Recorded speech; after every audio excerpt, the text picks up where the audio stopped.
sa di pa makaon i-flex akong kuan. Broccoli.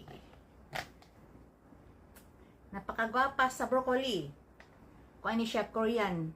Dili ni siya import. Korean broccoli. Ayan o, napakagwapa. Himsog kaayo. Broccoli.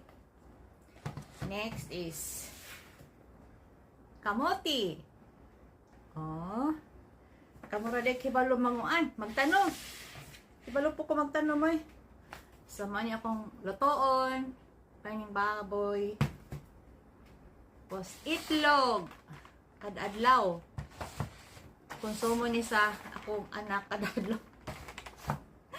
Tapos coffee.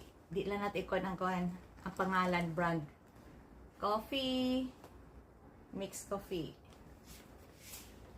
Then, Japon me. So, ito yun eh. Butter peanut. Oh, butter peanut. Hindi mo daw na pwede. Pakita ang kuan.